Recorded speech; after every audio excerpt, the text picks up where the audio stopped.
안녕하세요. 사연에 빠지다의 DJ 민영입니다. 오늘 사연자님은 인과응보라는 말을 아주 뼈저리게 느끼는 사건이 있었다는데요. 과연 어떤 사연인지 들어보시겠습니다. 오늘도 두 가지 사연 준비되어 있는데요. 끝까지 들어주실 거죠? 그럼 바로 시작해 볼게요. 구독과 좋아요도 잊지 말고 꾹 눌러주세요. 안녕하세요. 저는 30대 이혼녀입니다. 저는 벌써 이혼한 지 3년이 넘었네요. 지난 3년 동안 저는 한 번도 이혼한 걸 후회해 본 적이 없습니다. 그만큼 제 결혼 생활은 끔찍했거든요. 하지만 이혼하고 나서도 한 번씩 자다가 벌떡 일어나 눈물이 날 정도로 억울한 일이 문득문득 떠올라요. 왜 그때 내가 가만히 당하고만 있었을까? 잘못한 것도 없는 내가 왜 먼저 잘못했다고 미안하다고 사과했을까? 지난날에 제가 너무 답답해서 눈물이 왈칵 쏟아지고는 했습니다. 그 답답한 마음을 조금이나마 해소해보고자 제 지난 결혼 생활에 대해 정리하는 마음으로 사연을 보내봅니다. 저는 30에 결혼했어요. 사실 그때까지도 나이만 먹었지 저는 세상 물정이라고는 잘 몰랐습니다. 그럴 수밖에 없었던 게 나이 30이 될 때까지 혼자 살아본 적도 없고 중요한 일을 스스로 결정해본 적도 없었어요. 항상 부모님께서 만들어주시는 대로 시키는 대로 따르면서 살아왔거든요. 여기까지 들으면 나이 30에 답답하다고 할 수도 있지만 저는 하나도 불편한 게 없었어요. 부모님께서 시키는 대로 따르며 살아온 제 인생에 저는 전혀 불만이 없어요. 오히려 부모님 말씀대로 결정하고 살아와서 크게 힘든 일이 없이 잘 살았다고 생각해요. 더군다나 저는 운이 좋은 편이라 태어날 때부터 제 미래에 대한 걱정이나 돈 걱정 같은 건 한 번도 해본 적 없이 살았거든요. 할아버지께서 운영하시던 식품 사업을 아버지께서 물려받아 운영해왔어요. 다른 형제들도 있었지만 할아버지께서 차남인 아버지를 좋게 보시고 돌아가시기 직전에 아버지에게 모든 사업을 일임했습니다.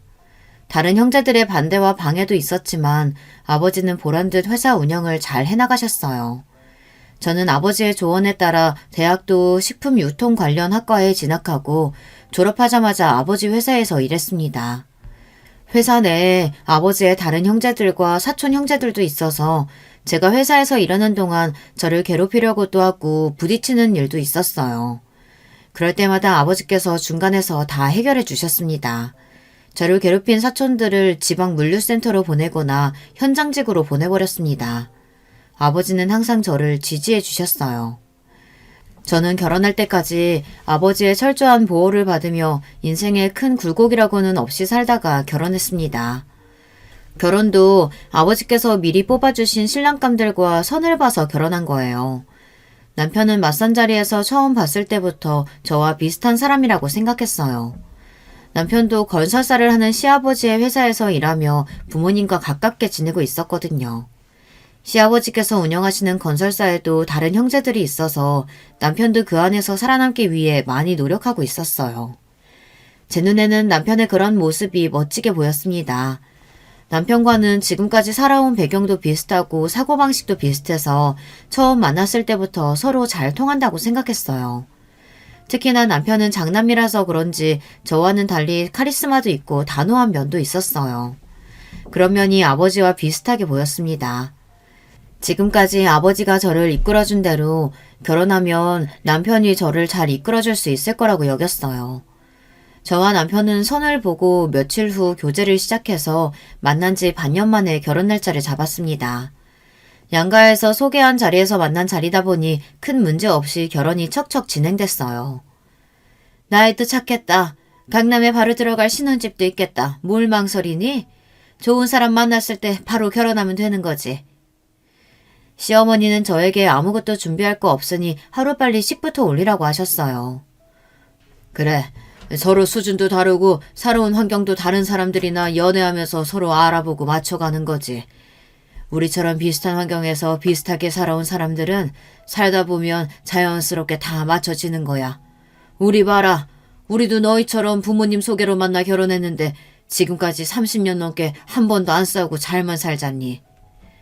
그래. 이게 다 서로 조건이 맞고 배경이 비슷해서 그런 거야. 아무리 사랑해서 결혼해도 한쪽이 너무 기울면 살기 힘들거든. 시부모님 말씀이 전부 다 맞는다고 생각한 건 아니었지만 이해 못하는 건 아니었어요. 저희 부모님도 항상 하시던 말씀이거든요. 세상에 돈이 전부는 아니지만 돈이 없으면 가정을 지키지도 못하고 부부 사이도 안 좋아진다고요. 저는 시부모님이 말씀하신 대로 서둘러 남편과 결혼했습니다. 물론 양가 부모님 말씀처럼 서로 조건이 맞고 살아온 배경이 비슷하다고 해서 무작정 한 건 아니었어요.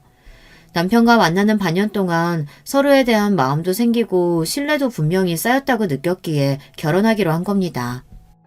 긍정적이고 다정한 남편과 살다 보면 제가 꿈꾸던 화목한 가정을 이룰 수 있다고 확신했거든요. 그런데 제가 너무 안일했나 봅니다. 원래 신혼 초에는 다들 서로 맞춰가느라 많이 싸운다는 이야기를 들었는데 저와 남편이 이 정도로 안 맞을 줄은 몰랐어요. 결혼 전부터 시어머니께서 저에게 하신 말씀이 있었어요. 당신은 다른 건 몰라도 며느리든 사위든 격에 맞는 품격을 갖추고 있어야 한다고요. 신혼집을 강남에 준비해준 대신 그 안을 꾸미고 채우는 건 앞으로의 제 안목에 달린 일이라고 하셨습니다. 남편이 시아버지를 이어 앞으로 큰일을 할 사람인데 제가 어떤 아내가 되어주느냐에 따라 남편의 앞날에도 큰 영향을 미친다고요. 그리고 시어머니는 남편이 집을 나가 독립해 사는 꼴도 마음에 안 든다고 하셨어요. 원래 결혼 전까지 독립을 못하게 하려고 했는데 남편이 고집을 피우는 바람에 어쩔 수 없었답니다.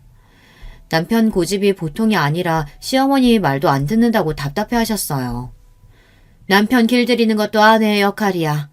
내 아들이지만 결혼 초에 걔 고집 못 꺾으면 너 평생 피곤하다. 네, 어머님.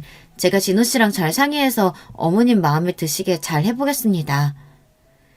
시어머니에게 들었을 때도 설마 신혼집 꾸미는 거 가지고 남자가 고집을 피우겠어 했는데 사실이더군요. 남편은 고집이 세도 너무 셌어요. 저는 남편이 총각 시절부터 살던 강남 아파트에서 신혼살림을 시작했습니다. 40평대 아파트라 방 4개에 욕실 2개로 집이 넓었어요. 그런데도 결혼 전 남편 집에 가보니 남편 짐으로 집이 꽉 차 있더라고요. 남편이 워낙 집에 있는 걸 좋아한다는 건 진작 알고 있었어요. 항상 통화할 때마다 집이라고 했거든요.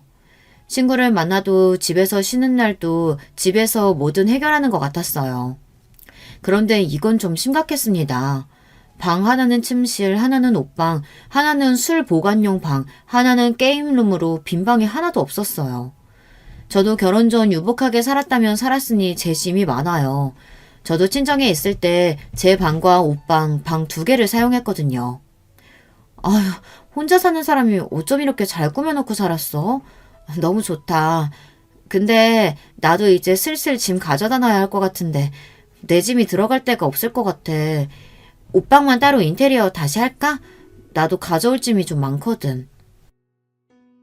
사실 저는 결혼하면 앞으로 아이도 생길 텐데 이제 게임룸이랑 술 보관용 방은 정리해야 하지 않냐고 하고 싶었어요.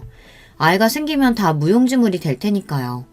하지만 남편도 본가를 나와 몇 년 동안 자유롭게 살았던 생활이 있으니 제가 마음대로 바꾸라고 할 수는 없었습니다. 대신 남편이 알아서 저를 배려해주기를 바랬죠. 인테리어를 뭐하러 다시 해. 당신 들어오기 전에 옷방 정리 좀 해줄게. 걱정하지 마. 시어머니가 하도 걱정을 하시길래 남편이 고집을 피우는 거 아닌가 했는데 그래도 남편은 옷방 정도는 정리해줄 것처럼 이야기했어요. 저는 결혼식 전 신혼집으로 짐을 옮기기 위해 트럭에 짐을 실어왔습니다. 전날 남편에게도 미리 말했고요. 그런데 신혼집에 도착했을 때 남편이 방 정리를 전혀 해놓지 않았더라고요. 거기다가 친정에서 보낸 이불이랑 옷방에 둘 가구들을 남편이 다 돌려보냈더라고요. 저한테 말도 안 하고요. 제가 분명 남편에게 말했어요.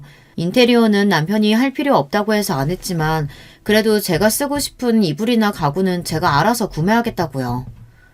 방 정리한다더니 하나도 안 한 거야? 이러면 내 짐은 어디다가 놔? 여기 장롱에 한 칸 다 비웠잖아. 여기다 두면 되지. 남편이 장롱을 열더니 덜렁 한 칸을 보여주는데 저는 너무 기가 막혀서 웃음이 다 나왔습니다. 자기야, 밑에 트럭 못 봤어?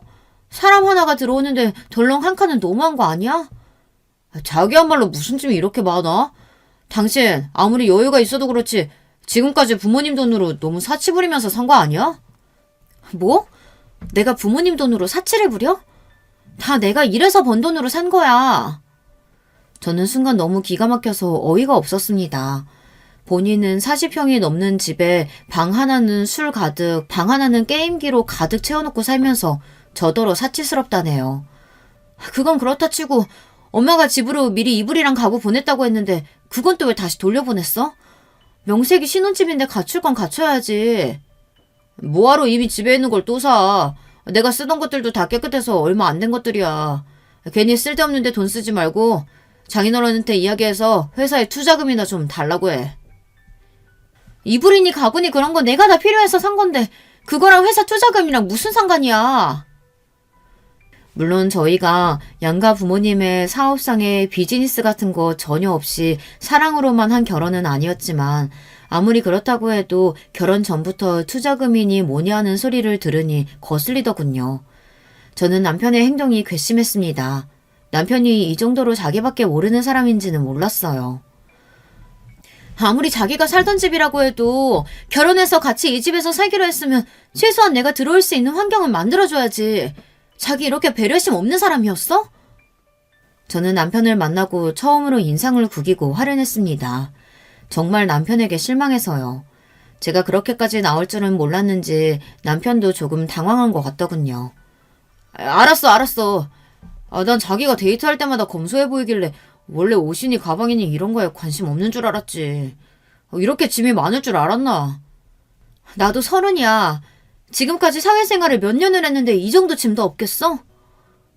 사실 그날 저는 남편에게 화를 내며 당장 방을 비워달라고 소리치긴 했지만 저도 남편을 전혀 이해하지 못한 건 아니에요. 저나 남편처럼 부모님이 다 알아서 해주는 가정에서 고생 모르고 자란 사람들은 사실 다른 사람의 마음을 잘 헤아릴 줄 모릅니다. 저도 이기적이고 저밖에 모른다는 소리 살면서 많이 들었어요. 나이가 30이니 저도 남편이 첫 남자친구는 아니에요. 대학 때부터 여러 번 연애도 했습니다. 그런데 남자친구들과 헤어질 때마다 공통적으로 들은 이야기가 있어요. 제가 좀 철이 없고 다른 사람의 상황을 잘 공감하지 못한대요. 매번 데이트할 때마다 백화점에서 만나자고 하고 멀지도 않은 데 가는데 택시 타자고 하고 그럴 때마다 나 진짜 힘들었어. 만나는 기간이 길어질수록 항상 데이트 비용 문제로 다툼이 생겼습니다. 자기가 돈 없다고 할 때마다 내가 다 냈는데 뭐가 힘들다는 거야. 그리고 솔직히 자기 평일이랑 주말에 아르바이트 2-3개씩 하면서 왜 그렇게 돈이 없어? 나 모르게 다른 데 쓰는 거 아니야? 저는 정말 몰랐어요. 돈 벌겠다고 그렇게 열심히 살면서 왜 항상 돈이 없다고 하는지요. 혹시 저한테 쓰는 게 아까워서 그런가 싶어 저도 불만이 많았습니다. 너랑은 이런 게 힘들다는 거야. 내가 연애만 하겠다고 아르바이트 하겠냐? 도저히 힘들어서 안 되겠다. 우리 그만 헤어져. 지금 생각하면 왜 그랬을까 싶은데 그때는 정말 몰랐어요. 저는 남자친구들하고 데이트할 때 백화점이 참 좋았거든요. 화장실도 깨끗하고 시원하니까요.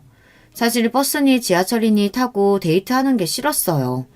예쁘게 보이려고 높은 구두를 신고 나왔는데 힘들게 종일 걸어다니고 맛집이라고 들어가면 항상 화장실도 더러운 게 정말 싫었거든요. 데이트 비용도 그래요. 저는 항상 아빠가 준 카드로 생활비를 썼으니 비싸고 싸고 전혀 생각할 필요가 없었죠. 남자친구가 돈이 없으면 제가 내면 된다고 생각했어요. 그런데 남자친구는 그렇지 않았나 봐요. 제가 낼 테니 그냥 택시 타자고 할 때마다 남자친구는 자존심이 상했답니다. 남자친구가 학비며 용돈까지 다 스스로 벌고 있다는 건 정말 나중에서야 알았어요. 정말 좋아했던 남자친구와 헤어지고 직장 생활을 하면서 저도 많이 달라졌다고 생각했어요. 저는 백화점에서 데이트하지 않아도 괜찮았고 제 월급을 차곡차곡 모아 차를 샀거든요. 저는 택시를 타지 않아도 됐습니다. 제가 태워주면 되니까요. 그런데 이제 저도 저와 상황이 다른 남자는 만나고 싶지 않았어요. 남편과 결혼하면서 저도 알게 된 사실인데 남편과 만나 연애하면서 나는 이런 연애가 맞는 사람이구나 깨달았거든요. 속물이라고 해도 할 수 없지만 어디를 가든 뭘 먹든 데이트 비용 같은 거 걱정하지 않고 만나는 연애가 편하고 좋았습니다. 그래서 남편과 결혼한 거예요. 안정적이고 편안한 가정을 꾸리기 위해서요. 그런데 제 생각은 틀렸습니다. 결혼식을 올리고 신혼여행에 다녀올 때까지도 남편과 제가 조금 다르긴 하지만 그렇다고 살면서 문제가 될 정도로 서로 이해하지 못한다고 여겨지지는 않았어요. 살다 보면 충분히 극복할 수 있는 문제라고 생각했죠. 그런데 남편은 제가 생각한 것보다 훨씬 더 문제가 많았습니다. 집 인테리어나 방 정리하는 정도는 빙산의 일각이었습니다. 남편은 정말 자기중심적이었어요. 평일과 주말 한 주의 일정이 자기 마음대로였죠. 평일엔 퇴근하고 집에 들어오면 저녁도 먹지 않은 채 게임방에 들어갔어요. 저에게 저녁을 차려서 게임방으로 가져다 달라고 하고는 밥도 게임방에서 혼자 먹고 새벽 1~2시가 될 때까지 나오지 않았습니다. 주말도 마찬가지였어요. 아침에 눈 뜨면 게임방에 들어가서 하루 종일 처박혀 있다 저녁이면 친구들을 집에 불러 밤새 술을 마셨습니다. 처음엔 저도 남편을 이해해보려고 노력했어요. 일이 힘들어서 스트레스 풀려고 하는 건데 다 큰 성인이 게임 좀 한다고 아내가 매일 잔소리하면 남편이 결혼한 걸 후회할지도 모른다는 걱정이 됐거든요. 저는 남편과 사이좋게 지내고 싶었어요. 남편도 30년 넘게 살아온 방식이 있는데 결혼했다고 하루아침에 제 마음대로 바꾸려고 하면 자꾸만 싸워야 하니까요. 남편과 싸우고 싶지 않았습니다. 평화로운 방법으로 해결하고 싶었어요. 저희 부모님도 시부모님도 이런 과정을 거쳐서 평화롭고 안정적인 가정을 만들었다고 했으니까요. 그런데 그것도 하루 이틀이지 매일 같은 상황이 반복되다 보니 견디기 힘들더군요. 저도 평일엔 일하고 들어와서 피곤해 손 하나 까딱하고 싶지 않은데 남편 비율까지 맞추려니 쉽지 않더군요. 가끔은 제가 아내가 아니라 남편 집에 일을 해주러 온 가정부인가 싶을 때도 있었어요. 남편이 퇴근하고 돌아와서 씻고 있으면 저는 알아서 저녁상을 차려야 해요. 씻고 나온 남편이 게임방으로 들어가면 알아서 상을 가져다주고 저는 혼자 저녁을 먹고 집안일을 해야 했습니다. 크게 빨래며 청소는 물론이고 소소한 집안일까지 모두 다 제 차지였어요. 남편은 잘 때까지 게임방에서 나올 생각을 안 했으니까요. 주말도 마찬가지였습니다. 저도 쉬는 날이면 남편과 나들이도 가고 데이트도 하고 싶은데 남편은 항상 집에서 지내기를 원했어요. 사람을 만나도 집으로 사람을 자꾸만 초대하니 주말까지 저는 음식 준비를 해야 했습니다. 한 번은 하다 너무 화가 나서 남편한테 싫은 소리를 좀 했어요. 그날도 어김없이 남편이 퇴근하고 돌아와 씻자마자 게임룸으로 들어가려고 하길래 게임룸 앞을 가로막고 섰습니다. 당신 정말 너무하는 거 아니야? 하루 이틀이야 게임도 하고 혼자 쉬는 거 뭐라고 안 하지만 어떻게 이렇게 없는 사람을 취급할 수가 있어? 내가 당신 아내지 가정부야? 나도 일하고 들어와서 밥하고 집안일하기 힘들어. 나도 결혼 전에는 손에 물 하나 안 묻히고 살았다고. 내가 이러려고 결혼한 줄 알아? 너무 속상하고 억울해서 눈물까지 왈칵 나올 것 같았습니다. 그런데 남편이 하는 말이 어처구니가 없더군요. 누가 당신 너로 집안일 하라고 했어? 난 당신이 매일 알아서 청소하고 빨래하길래 좋아서 하는 줄 알았지. 아니, 싫으면 사람 써. 그런 소리가 아니잖아. 우리 부부야. 부부면 같이 밥도 먹고 집안일도 같이 상의해서 해야지. 그건 당신이 생각하는 부부지. 왜 나한테 당신 생각을 강요해? 내가 분명히 결혼 전에 다 이야기했잖아. 난 결혼해도 각장 사생활 존중하면서 살고 싶다고. 순간 결혼 전 시어머니가 했던 말이 떠오르더군요. 초장에 남편을 잡지 않으면 저한테 고생할 거라고 했던 말이요. 그제야 남편에 대해 조금 알 것 같았습니다. 남편은 자기 고집대로 사는 사람이었어요. 주변에서 남들이 뭐라고 하든 본인이 하기 싫으면 절대 하지 않고 자기 생각이 무조건 맞는다고 우겼어요. 이게 각자 사생활을 존중하는 거야? 남처럼 사는 거지? 같이 한 집에서 한 이불 덮고 사는데 무슨 남이야. 이제 보니까 당신도 몰랐는데 성격 진짜 피곤하다. 나 잔소리 하는 여잔 딱 질색이야. 밥 차리고 집안일 하기 싫으면 그런 거 하지 마. 내일부터 아줌마 부릴 테니까. 저는 기가 차서 말문이 턱하고 막혔습니다. 저는 집안일이니 남편 밥 차리는 게 힘들어서 투정 부린 게 아니에요. 이건 제가 생각했던 신혼생활과 너무 달라서 힘들다고 말한 겁니다. 게임이나 친구들이 아닌 저와 함께 시간을 좀 보내달라고요. 하지만 저는 그렇게 말할 수가 없었어요. 저녁도 같이 먹고 싶고 주말에도 같이 시간을 보내고 싶다고 말할 수가 없었습니다. 괜히 자존심이 상했어요. 다음날 회사에 있는데 시어머니에게 연락이 왔습니다. 시어머니는 다짜고짜 저에게 집안일이 힘들었느냐고 물으시더군요. 이래서 곱게 자란 애들은 티가 난다니까. 일하고 집에 들어와서 집안일까지 하기가 그렇게 힘들었어? 힘들면 나한테 말을 하지. 남편한테 얼마나 잔소리를 했으면 애가 아침부터 전화해서 사람을 구해달라고 하니? 저는 순간 제가 뭔가 잘못이라도 한 것처럼 민망해졌습니다. 제가 남편에게 뭐라고 했든 결과적으로는 제가 집안일 하기 힘들어서 남편에게 투정을 부린 것처럼 됐으니까요. 남편이 시어머니에게 부탁했대요. 사람을 좀 구해달라고요. 저는 연신 시어머니께 아니라고 했지만 시어머니는 제 말을 믿지 않았습니다. 됐다. 우리 사이에 뭘 그런 걸 가지고 민망해하고 그래. 밖에 나가 하는 일도 힘들 텐데 집안일까지 하기 버겁지. 우리 집에 오는 아줌마가 일도 잘하고 반찬도 잘하는 아줌마 소개했으니까 일은 잘할 거야. 시어머니와 대화를 하다 보면 항상 기분이 묘했습니다. 항상 저를 예뻐해 주신 것처럼 대해 주셨지만 묘하게 불편했어요. 그날 오후부터 집에 집안일을 도와주시는 여사님이 왔습니다. 시어머니 말씀대로 꼼꼼하시고 반찬도 맛있었어요. 그런데 문제는 남편이었습니다. 그때까지는 몰랐는데 남편의 인성에 문제가 있더라고요. 지금까지 저한테 한 거는 그나마 예의를 차린 거였어요. 집에 일하러 와주시는 여사님에게 하는 행동을 보니 문제가 있더군요. 남편은 여사님을 무슨 자기 종부리듯 했어요. 한 번은 이런 일이 있었습니다. 퇴근하고 온 남편이 어김없이 여사님께 저녁은 게임룸으로 가져다 달라고 하더군요. 저는 남편이 그럴 때마다 속으로 한심했어요.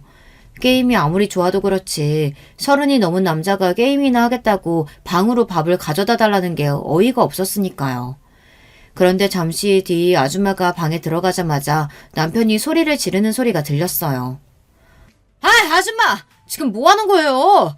이게 얼마짜린 줄 알아요? 남편 목소리가 얼마나 큰지 저도 놀라서 방으로 들어갔습니다. 그런데 여사님께서 실수로 쟁반을 들고 들어가다가 넘어져서 남편이 제일 아끼는 콘솔 게임 위로 넘어졌더라고요. 저는 놀라서 바닥에 넘어진 여사님을 일으켜 세웠습니다. 뜨거운 국도 있었는데 행여나 되지는 않으셨나 걱정돼서요. 제가 연신 괜찮냐고 묻는데도 여사님은 괜찮다고 다치지 않았다고 하셨어요. 그때였어요. 남편은 넘어진 여사님은 신경도 쓰지 않고 바닥에 있는 게임기들을 들어 이리저리 확인했습니다. 그러더니 한다는 소리가 가관이었어요. 아, 미치겠네. 기계 안으로 반찬 국물 다 들어가서 이거 망가진 거 아니야? 남편의 말에 당황한 여사님께서 어쩔 줄 몰라 하시는 모습을 보니 저까지 다 화가 났습니다.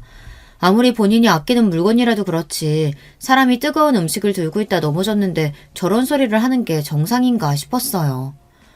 그러게 밥을 식탁에서 먹어야지 왜 매일 힘들게 하고 갖다 달라고 해서 이 사달을 만들어. 아니에요, 사모님. 제가 부주의하게 굴어서 실수한 건데요. 사장님 죄송합니다. 제가 게임기는 변상하겠습니다. 저는 남편 하는 짓이 꼴 같지 않아서 잔뜩 인상을 구겼습니다. 그런데도 남편은 아랑곳하지 않았어요. 오히려 더 망나니 짓을 했습니다. 아줌마, 이 게임기가 얼마짜린 줄이나 알아요? 아줌마 한 달 월급을 다 변상해도 못 사는 거야. 여보, 제발 그만 좀 해. 나까지 창피해서 얼굴을 들 수가 없다. 여사님 죄송해요. 오늘은 그만 돌아가셔서 좀 쉬시고 제가 연락드릴게요. 저는 참다 못해 성질이 나서 남편에게 소리를 질렀습니다. 그리고는 여사님을 돌려보냈어요. 저는 사실 처음부터 집안일을 도와주시는 여사님을 고용하는 게 내키지 않았어요. 친정에 있을 때도 집이 넓어서 살림이 많기는 했지만 어머님께서는 집안에 모르는 사람이 왔다 갔다 하는 게 불편하다고 하시며 한 번도 사람을 쓰신 적이 없었거든요. 그래서인지 저도 저보다 연세도 많은 분이 저 대신 집안일을 해주시는 게 마음이 불편했어요. 더군다나 여사님께서 저나 남편에게 사모님, 사장님이라고 부르는 것도 너무 싫었어요. 그래서 여사님께 그냥 이름 부르시라고도 이야기했습니다. 그런데 여사님 말씀이 시어머니께서 고용하실 때 호칭을 사모님, 사장님으로 하라고 하셨다고 하더라고요. 저는 매번 들을 때마다 불편했지만 시어머니께서 시키신 일이라고 하니 불편해도 참고 넘겼어요. 그런데 남편이 도가 지나치게 구는 일까지는 도저히 참아줄 수가 없었습니다. 얼마 전에 남편이 본인 속옷은 꼭 손빨래를 해달라고 여사님께 요구했을 때도 어이가 없어서 제가 왜 그러냐고 한 소리 했었는데 그때 남편이 저에게 콧방귀를 끼며 이야기하더라고요. 당신은 사람 부려본 적 없어서 모르나 본데 내 돈 받고 일하는 사람한테는 내가 원하는 걸 명확하게 이야기해줘야 상대방도 편한 거야. 남편은 언제나 본인 말이 옳다고 했어요. 남의 말은 아예 들으려고 하지 않았습니다.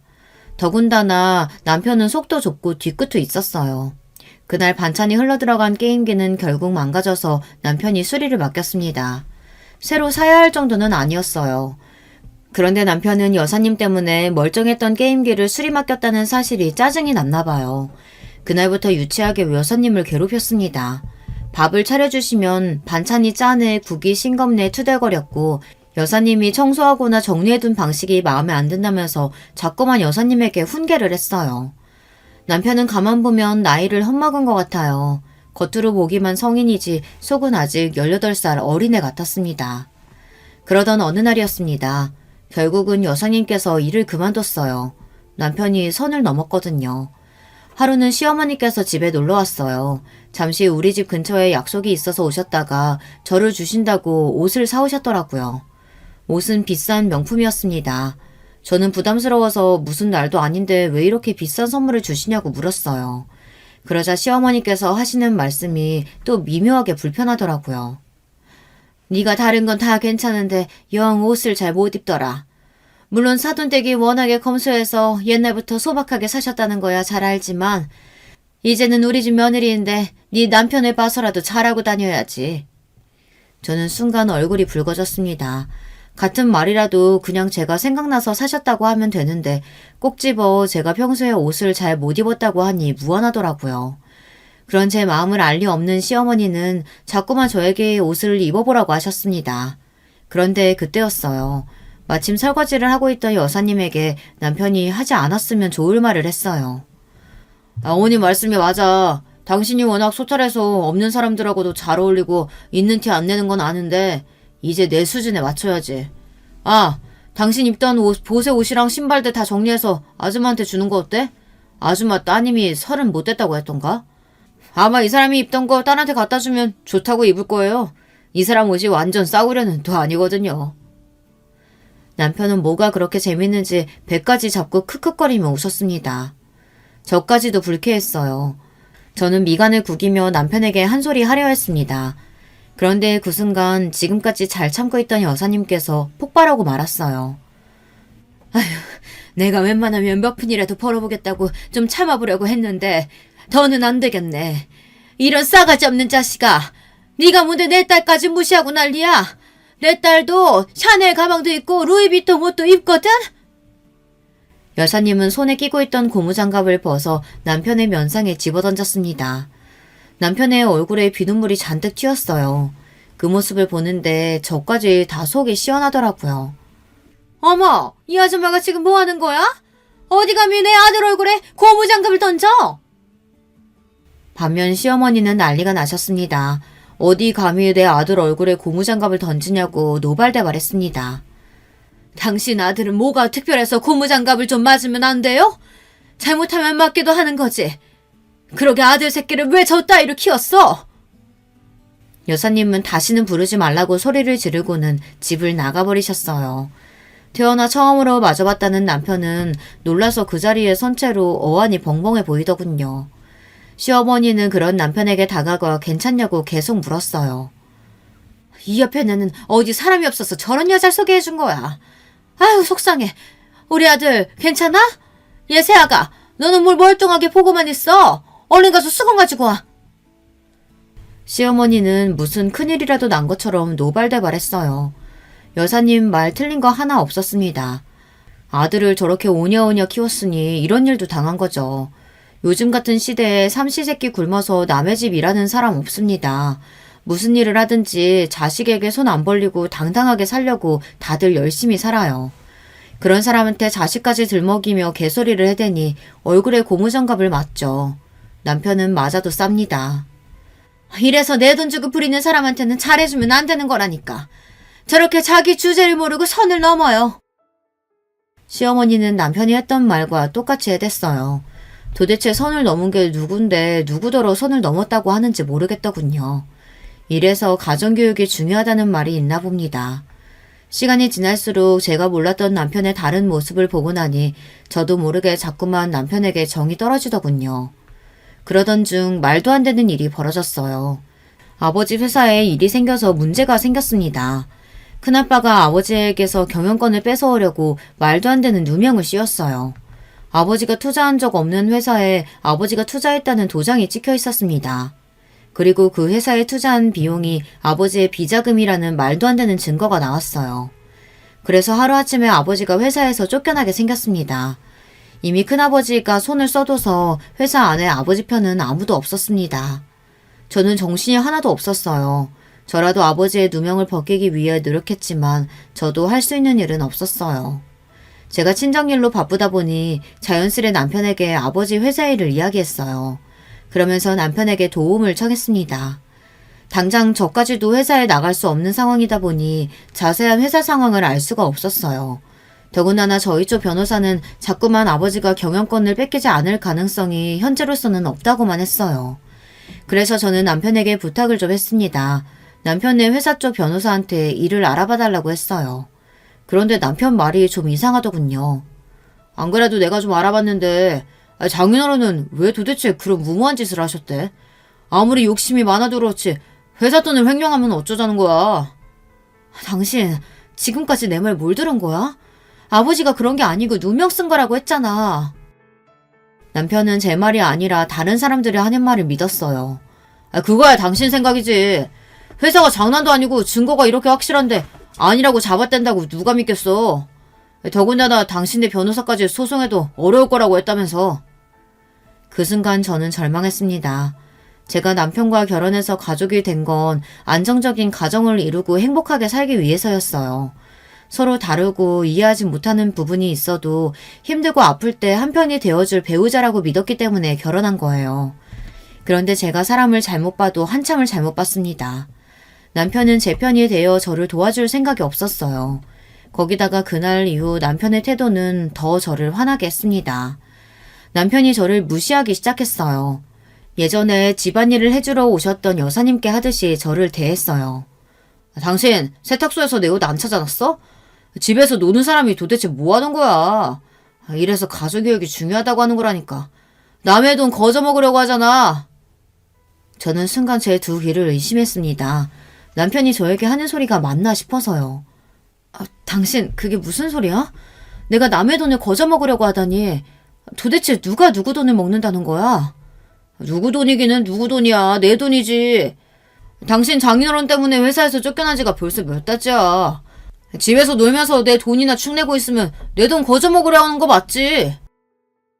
세상에 이런 남편이 또 있을까요? 어떻게 남편이라는 인간이 억울하게 회사에서 쫓겨난 아내에게 집에서 논다고 자기 돈을 거저 먹으려고 한다는 소리를 할 수가 있을까요?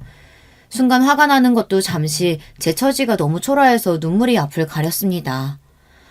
괜히 장인어른 문제 해결하겠다는 핑계로 집에서 빈둥거릴 생각하지 말고 빨리 직장부터 구해.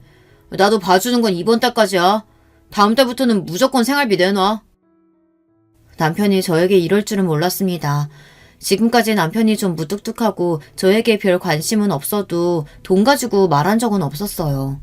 결혼하고 줄고 둘이 똑같이 생활비를 내며 살기는 했지만 종종 우리 가족의 미래에 대해 이야기를 할 때면 아이가 생기면 저에게 일을 그만두라고 했어요.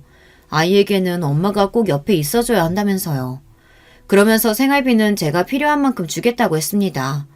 그랬던 사람이 저희 친정이 망하자마자 저렇게 다른 모습으로 나오니 실망스럽더군요. 남편은 마치 제게 빚을 받으러 온 빚쟁이 같았어요. 장인어른이 투자했던 투자금 급하게 빼는 바람에 우리 회사에도 타격이 얼마나 심했는 줄 알아? 사업하시는 분이 그렇게 무책임하게 굴면 어떡해? 남편이 자꾸만 제게 돈 이야기를 하는 이유가 바로 이거였습니다. 아버지가 회사에서 쫓겨나면서 기존의 시댁 건설사에 투자했던 투자 비용이 빠지게 되자 본인이 곤란해져서 하는 소리였어요. 사실 이제와 말이지만 시댁에 투자할 때도 아버지는 썩 내켜하시지 않았어요. 아무리 중매로 만난 사이라고 해도 사돈끼리 돈이 오가는 일은 하고 싶지 않다고요. 그런데 남편이 우겨서 할 수 없이 제가 아버지에게 말씀을 드린 거예요. 시댁은 남편까지 자식이 셋이다 있다 보니 시아버지께서 아직 누구에게 회사를 물려줄 건지 결정을 안 하셨어요. 그러다 보니 남편과 시동생들은 회사 내에서 경쟁이 이만저만이 아닙니다. 결혼도 서로 앞다투듯 2년 새에 다 했어요.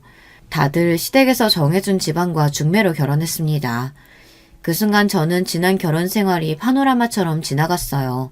그리고 그제서야 제 결혼 생활이 왜 항상 외롭고 우울했는지 알게 됐어요. 저는 애써 부정하고 있었지만 남편은 저를 진심으로 사랑하지 않았던 겁니다. 남편은 저희 집안이 필요해서 결혼했던 거예요. 그렇게 생각하고 보니 이제야 앞뒤가 맞는 것 같았어요.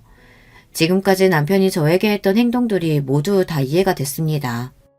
저는 너무도 마음이 헛헛해서 남편이 연신하는 말이 하나도 귀에 들어오지 않았어요.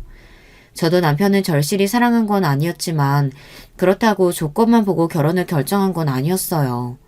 이 사람과 아이를 낳고 잘 살아보고 싶은 마음에 남편의 시름전들도 모두 다 안고 가려고 했습니다. 그런데 남편은 아니었어요. 사업이 망해버린 저희 친정이나 저 같은 아내는 귀찮고 필요 없는 것 같았죠. 그러던 중 며칠 뒤 저에게 더 황당한 일이 벌어졌습니다. 아버지 일로 친정에 다녀오던 길이었는데 시어머니에게 갑자기 연락이 왔어요. 당장 시댁으로 오라는 연락이었습니다. 저는 긴장되는 마음으로 시댁으로 갔습니다. 그런데 제 느낌이 맞았습니다. 시어머니는 평소와 달랐어요. 제가 왔는데도 눈길도 주지 않으시더니 싸늘한 얼굴로 잠깐 앉으라고 하셨습니다. 그러더니 제 앞에 웬 서류 봉투를 내밀었어요. 저는 차마 봉투를 열어보지 못하고 이게 뭐냐고 물었죠. 뭐긴 뭐니? 이혼 서류지. 네 시아버지가 너희 집안 때문에 아주 창피해서 요즘 모임에도 못 나가. 아무리 돈이 좋아도 할 짓이 있고 못할 짓이 있는 거지. 너희 아버지는 어쩜 부끄러운 줄도 모르신다니. 시어머니가 건넨 건 다름 아닌 이혼 서류였습니다. 그래도 제가 이 집 며느리로 2년 넘게 살았는데 시어머니는 저에게 자세한 이야기도 묻지 않으시고 무작정 이혼하라고 하셨어요. 어머니, 저희 아버지가 그런 거 정말 아니에요. 큰아버지랑 작은아버지가 짜고 아버지 곤란하게 만든 거라고요. 저랑 동생이 아버지가 잘못하지 않았다는 증거 찾고 있어요. 아버지 금방 다시 제자리 찾으실 거예요.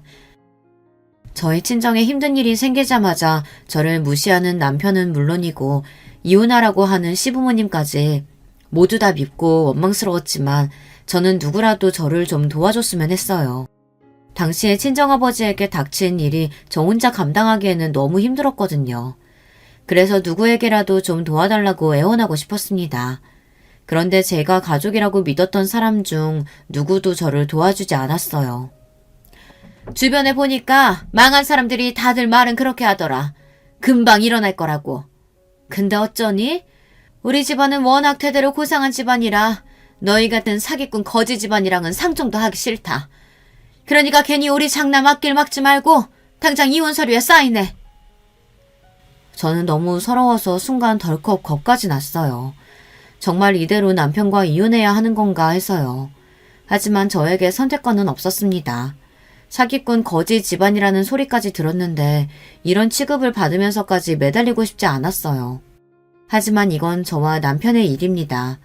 시어머니가 저에게 이혼 서류에 사인해라 마라 강요할 수는 없어요. 저는 애써 마음을 가다듬으며 시어머니가 건넨 이혼 서류를 품에 안았습니다. 그리고는 남편과 상의하겠다고 했어요. 그런데 그때 시어머니는 제 말에 피식 인매를 올렸습니다. 그러더니 제 말이 기가 막히다는 듯 콧웃음을 치더라고요.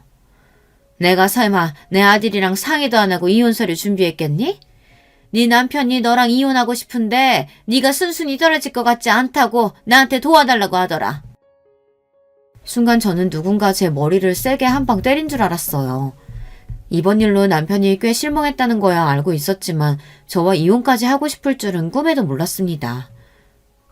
쪼다 새끼. 이혼하자는 말도 직접 못해서 엄마한테 떠넘긴 거야? 저는 너무 화가 나서 저도 모르게 육두문자가 막 튀어나왔어요. 뭐야? 너 감히 누구한테 어쩌다 새끼래? 너 말 다 했니? 제 말을 들은 시어머니가 자리에서 벌떡 일어나 저에게 고래고래 소리를 질렀습니다. 그 순간 저도 오만정이 이미 다 떨어졌어요. 남편이고 시댁이고 더는 상종하고 싶지 않았어요. 아니요. 말 다 못했어요.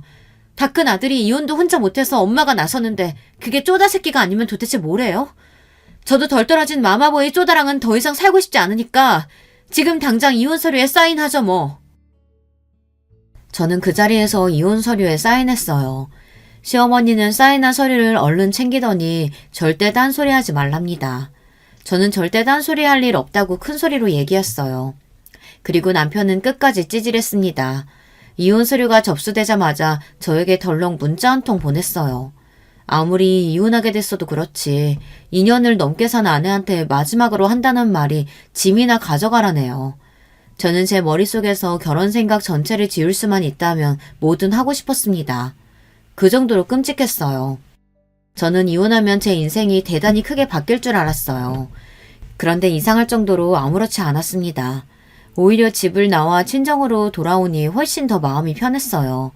게임룸에 들어가 언제 나올지 모르는 남편을 더는 기다리지 않아도 되고 혼자 멀뚱히 앉아 밥을 먹지 않아도 됐습니다. 식구들과 좁은 단칸방에 살면서도 남편과 살 때보다 훨씬 외롭지 않았습니다. 그리고 아버지와 어머니가 힘들 때 함께 있어줄 수 있어서 좋았어요. 어느 때보다 힘든 시기를 보내고 있었지만 사랑하는 가족들이 똘똘 뭉쳐 힘을 합치니 참고 견딜 수 있었습니다. 그리고 다시 한번 느꼈어요. 이런 게 가족이라는 걸 말이죠. 그로부터 3년을 눈코 뜰 새 없이 정신없이 살았습니다. 오로지 아버지의 재기만을 위해 힘썼어요. 그리고 드디어 기다리고 기다리던 날이 밝았습니다. 저는 다시는 올 일 없을 줄 알았던 시댁에 왔어요. 저와 아버지가 시댁에 들어서자 현관 앞에서 기다리고 있던 남편과 시아버지가 토끼눈을 뜨고 놀라 어쩔 줄 몰라 했습니다. 이게 어떻게 된 일이야? 분명 일본에서 오시는 김 사장님 제일교포라고 했잖아. 저도 분명 직원들한테 제일교포라고 들었는데요.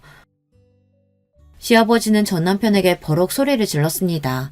그 모습을 보는데 저는 웃음이 튀어나왔어요. 그리고 저는 태어난 얼굴로 한 걸음 더 다가갔습니다. 아버님, 이 사람한테 화내지 마세요. 이 사람이 뭘 알겠어요. 원래 항상 일은 다 직원들한테 시키고 본인은 게임만 하잖아요. 당신 이게 어떻게 된 일이야? 오늘 우리 집하고 식사하기로 한 분들은 일본에서 요즘 제일 잘 나가는 제일 기업 실장님하고 대표님이라고. 남편은 당황해서 연신 고개를 흔들었습니다. 지금 이 상황이 믿기지 않는다는 듯이요. 저는 자꾸만 흘러나오는 웃음을 애써 감추며 가방에서 명함을 꺼냈습니다. 아, 제가 아직 명함을 안 드렸네요. 여기 받으세요. 제가 바로 제일기업 김 실장입니다. 여기는 제 아버지이신 김 대표님이시고요. 말도 안 돼. 제일기업은 지난해 3천억 이익을 낸 기업이라고.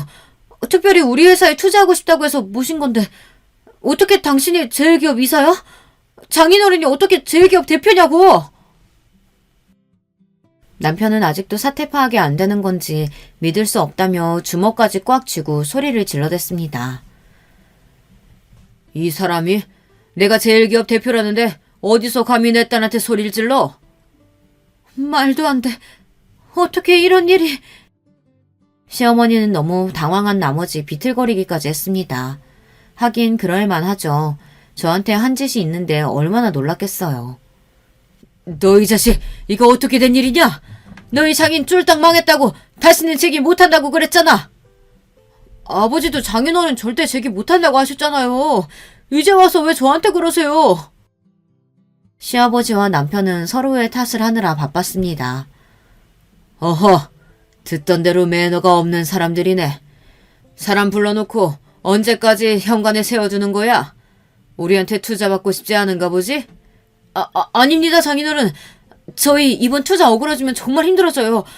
제발 예정을 생각해서라도 한 번만 도와주십시오. 남편은 그제야 정신이 드는 건지 급하게 허리를 90도로 숙이며 사정을 했습니다. 그 모습을 보는데 어찌나 통쾌하던지 웃음을 참을 수가 없었어요. 시댁에 들어가 식사를 하는 동안에도 거의 손만 안 빌었다 뿐이지 저와 아버지의 눈치를 보느라 밥도 제대로 먹지를 못하더군요. 시부모님도 마찬가지였고요. 이게 다 어떻게 된 일이냐고요. 저와 아버지는 억울한 누명을 쓰고 회사에서 쫓겨난 뒤로 어떻게든 다시 복귀하기 위해 아버지가 누명을 썼다는 증거를 찾아다녔어요. 그러던 중 아버지와 30년 넘게 근무했던 임원 중 한 분의 양심 고백으로 아버지는 누명을 벗을 수 있었습니다. 아버지는 곧바로 대표직에 돌아갈 수 있었지만 그렇게 하지 않고 다른 계획을 세웠어요. 철저히 저의 복수를 위해서요. 그 망할 놈의 집구석, 코딱지만한 건설사 누구 덕분에 먹고 살게 해줬는데 감히 내 딸을 쫓아내? 내가 절대 가만 안 둬. 내가 다 부숴버릴 거야. 형제들에게 배신당한 것도 모자라 저까지 이혼당했으니 친정아버지의 분노는 극에 달했습니다. 아버지는 끓어오르는 분노를 오로지 성공을 위해 모두 쏟아부었습니다. 아버지는 예전부터 목표로 하고 있었던 일본 편의점 시장에 진출했어요. 일본의 유명 편의점 기업에 투자해서 큰 이익을 냈습니다. 그리고 곧바로 한국에서 판매하던 인기 메뉴들을 출시해 연달아 대박을 거뒀어요. 일본까지 진출해 큰 성공을 이루자마자 아버지는 저의 전 시아버지의 건설사에 연락을 취했습니다. 일본에서 잘 나가는 기업이 투자 의지를 보인다고 슬쩍 흘렸어요. 그리고 기업 대표가 제1교포라는 소문도 냈습니다. 코로나로 건설사들이 다들 힘들어하고 있다는 걸 알고 있었기 때문에 남편과 시아버지가 저희의 제안을 바로 받아들일 줄 알고 있었죠. 역시나 저희의 계획은 성공이었습니다. 시부모님과 남편의 눈물 나는 노력과 애원에 아버지는 투자하겠다고 약속하고 시댁을 나섰어요. 사실 여기까지도 모두 다 아버지와 저의 계획이었습니다. 저와 아버지는 지난 3년간 피나는 노력으로 재기하면서도 시아버지의 회사를 잊지 않고 감시하고 있었어요. 시아버지가 운영하는 건설사의 약점과 비리를 미리 파악하고 있었습니다. 그렇게 해서 시아버지의 건설사에 접근해 투자를 약속하고 시아버지와 남편이 그 투자금으로 여기저기 사업을 벌이며 곧바로 비밀을 빌미로 투자금을 회수할 생각이었어요. 그러면 시아버지의 회사가 부도가 나는 건 시간 문제니까요. 곧 아버지께서 시아버지를 만나 투자 계획을 이야기하겠다고 하셨습니다. 저는 사실 고민이 됩니다. 그깟 돈 때문에 저를 무시하고 내쫓았던 남편도 밉고 시부모님도 미워요. 마음 같아서는 복수하고 싶습니다. 하지만 시아버지께서 평생을 일궈낸 회사를 망하게 하면서까지 복수하는 게 맞나 싶어요. 저희 아버지께서 평생을 바친 회사를 잃고 힘들어하시는 모습을 바로 옆에서 지켜봤는데 그런 짓을 제가 하는 게 옳은 일인가 아직 확신이 서질 않습니다. 그렇게 되면 제가 아버지를 큰아버지나 작은아버지 같은 사람으로 만드는 거니까요. 아버지에게 아직 말씀을 드리진 못했지만 저는 아직 결정하지 못했습니다. 그래서 이렇게 사연까지 보내게 됐어요. 여러분들이라면 어떻게 하시겠습니까? 복수를 위해 기꺼이 불구덩이라도 뛰어드는 게 맞는 걸까요? 그게 아니라면 지금이라도 여기서 멈춰야 할까요? 여러분의 생각을 댓글로 남겨주시면 하나하나 읽어보고 참고하도록 하겠습니다. 지금까지 저의 이야기를 끝까지 들어주셔서 감사합니다. 여러분의 가정에는 언제나 좋은 일만 가득하시길 바랄게요. 여러분, 두 번째 사연 시작하기 전에 좋아요, 구독 꼭 눌러주실 거죠? 그럼 두 번째 사연 바로 시작합니다. 안녕하세요. 저는 서울에서 사업체를 운영하고 있는 머지않아 집 천명의 나이가 되는 싱글녀입니다. 여러분, 살면서 천륜이란 말을 한 번씩 들어보셨죠? 사전에서는 천륜을 부모, 형제 사이에서 마땅히 지켜야 할 도리, 혹은 부모와 자식 간의 하늘의 인연으로 정하여져 있는 사회적 관계나 혈연적 관계라고 정의하고 있습니다. 저는 현재 성공한 여성사업가지만 천륜을 저버린 죄로 평생을 고통 가운데 살아왔습니다. 제가 무슨 얘기를 하려는지 궁금하시다고요? 지금부터 그 얘기를 들려드리겠습니다. 저는 강남 개발이 한창이던 1970년대에 서울의 한 부잣집에서 태어났습니다. 아버지는 건설업에 종사하셨는데 제가 태어날 즈음만 해도 군소업체였던 아버지 회사는 70년대 한국 건설회사의 본격적인 중동 진출과 강남 개발 등 여러 호재에 편승을 하면서 사세를 크게 확장했습니다. 아버지는 제가 태어나고부터 일이 술술 풀린다며 제가 복덩이라고 자라는 내내 저를 얼마나 이뻐하셨는지 몰라요. 어릴 적 저는 말 그대로 공주님이었습니다. 집안에서 일하시는 분들서부터 해서 학교에 가면 선생님과 남학생들까지 모두가 다 저를 공주님으로 떠받들어 모셨습니다. 부잣집 딸내미에다 엄마를 닮아 큰 눈에 오똑한 꼴을 쏙 빼닮은 제 예쁜 외모는 누가 봐도 공주님 그 자체였습니다. 그렇게 아버지와 엄마에서부터 해서 주변에 모두가 이쁘다 이쁘다 해줘서 그랬는지 제 인성은 솔직히 바르게 자라지 못했습니다. 어린 마음에 솔직히 제가 뭐라도 된 줄 알았어요. 그렇게 저는 초등학교 내내 이쁨을 받았고 중학교에 올라가 좀 더 여성미를 갖췄을 때는 심심하면 남자친구를 갈아타며 그 동네 여왕으로 군림했습니다. 그 과정에서 학생이 하지 말아야 할 부적절한 행동도 많이 했습니다. 중학교에 올라가면서 질이 안 좋은 친구들과 어울리며 술, 담배를 배웠고 남자 경험도 굉장히 이른 나이에 했습니다. 그렇게 마음대로 살고 싶은 대로 마구 엇나갔습니다. 중학교 시절 동네 여왕이었던 저는 고등학교에 올라가면서 더 큰 인기를 한몸에 받았습니다. 그 동네를 넘어서 아예 그 학군 전체에서 가장 유명한 얼짱으로 소문이 났습니다. 길 가다가 연예기획사 명함도 수도 없이 받았고 소위 제 팬클럽이라고 불리는 남학생 부대가 항상 하굣길에 저를 쫓아다녔습니다.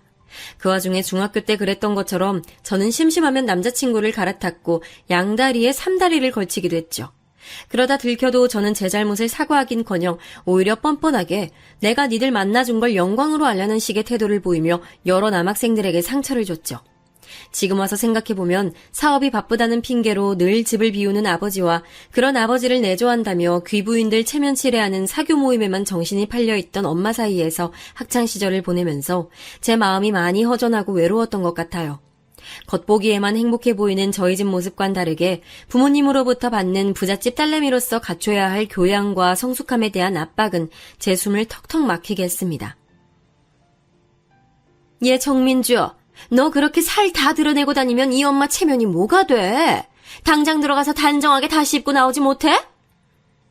민주야, 너 이번에 나온 성적으로 혹시 만족하고 있는 거 아니지? 아빠는 너 나이 때 한 번도 반에서 1등을 놓쳐본 적이 없다. 시험 끝났다고 놀러 다닐 생각 갖지 말고 오늘부터 새로운 과외 선생님 모셨으니까 차분히 앉아서 다음 시험 더 잘 볼 궁리나 해.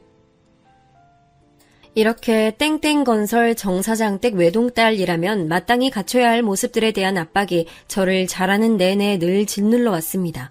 그래서 제가 뭘 해도 예쁘다고 해주고 저의 말 한마디 한마디에 쩔쩔매는 남학생들의 모습을 보면서 어긋난 제 애정 결핍을 채워갔던 것 같아요. 정말 많이 후회가 되고 제게 상처받았던 남학생들에게 미안해집니다. 그렇게 저의 탈선과 물란함이 점점 더 심해질 무렵 그런 저에게 벌이라도 내리듯 인생에서 다시는 겪고 싶지 않을 큰 시련이 닥칩니다. 늘 제때 하던 생리를 하지 않자 조금 이상하다 싶었는데 워낙 무신경하고 제멋대로 살았던 터라 그때는 대수롭지 않게 넘어갔습니다. 그런데 간만에 부모님이 다 모인 저녁 식사 자리에서 심상찮은 조짐이 보였습니다. 예, 민주야. 너 왜 갑자기 헛구역질을 하고 그래? 속이 안 좋아? 몰라, 엄마. 갑자기 왜 이러지? 처음 헛구역질을 할 때는 메스꺼림에 정신을 가누느라 여념이 없었는데 헛구역질이 가라앉고 나자 문득 불길한 생각이 스쳐 지나갔습니다. 혹시... 그 시절에는 지금처럼 임신 테스트기가 활발하게 상용화되던 시기가 아니었습니다. 너무나 무서웠던 저는 친한 친구를 한 명 붙잡고 산부인과로 달려가서 진료를 받았는데 아니나 다를까. 임신입니다. 이 정도면 생리도 멈췄을 거고 입덧이나 피로감 같은 꽤 여러 조짐이 보였을 텐데 늦게 찾아오셨네요. 정말이지 청천벽력 같은 소리였습니다. 그 순간에는 정말 다음 행동을 어떻게 해야 할지 아무런 생각도 들지 않았습니다. 고등학생이 임신이라니 체면을 목숨보다 더 중시했던 부모님이 알면 아무리 귀한 외동딸이어도 부모님 손에 죽을 것이라는 생각이 들었습니다. 저는 그때 당시 만나던 남자친구를 찾아가 자초지종을 설명했습니다. 그런데 제 임신 소식을 들은 남자친구의 반응이 지금도 잊혀지지 않습니다. 야, 내가 애아빠인지 어떻게 알아? 너 걸레인 거 온 동네가 다 아는데 막말로 내가 애아빠라는 증거 있어? 뭐? 야, 이 나쁜 새끼야. 지금 그게 할 말이야? 네가 책임져, 이 나쁜 새끼야! 아, 저리 꺼져. 어디서 걸레 같은 게 남의 신세 망치려고 수작질이야. 한 번만 더 내 눈앞에 나타나면 진짜 죽는다.